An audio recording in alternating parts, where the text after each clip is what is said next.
Sa dolaskom Air Srbije želeo sam da napravimo raznovrsniji meni u zavisnosti od toga kakvi su letovi. Kratki letovi do sat vremena, preko 2 sata, više od 3 sata, zavisi od toga kako će obrok biti isto u avionu. Želja je bila da imamo uvek raznovrsna jela, da uvek gost ima na izboru i ribu i meso, da koristimo autentične srpske proizvode koliko je god to moguće, da koristimo najzdraviju hranu što ima kod nas, da trudimo se da koristimo organsku hranu koliko je to u mogućnosti da se kupi na našem tržištu.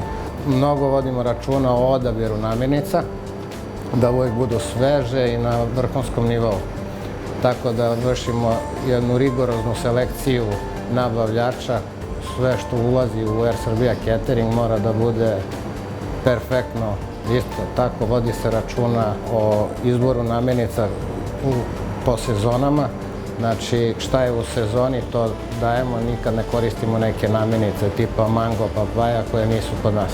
Pratimo konkurenciju naravno svaki dan šta radi, kako radi, vodimo računa o svakom detalju i mogu reći da nam je u zadnjih godinu dana od kad postoji Air Srbija Catering procenat kvaliteta hrane na vrlo visokom nivou. Mi ukupno u sezoni izbacujemo oko 10-15 hiljada nekih obroka.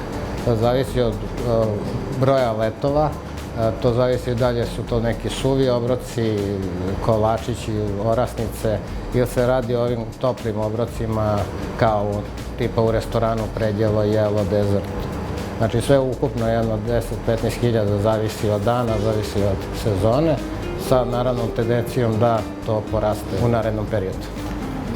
Evo, zanimljivo je još reći da trenutno u novom ciklusu našem imat ćemo uvek jedno srpsko jelo ili neko tradicionalno jelo sa naših podneblja i opciju 2, neko riblje jelo internacionalno. Što je bitno za jedno jelo? Da uvek pratimo te standarde, da uvek jelo bude dalje meso, dalje riba, bude 50% tog obroka, 25% nekih ugljenih hidrata, tipa krompir, pirina, šižoto, pire ili pasta i uvek neka kombinacija povrća. To je ono što sam malo pre rekao. Biramo da bude sezonsko, sveže, da zadrži sve hranjive sastojke u sebi i tako izgleda naš otprilike obrok u biznis klasi.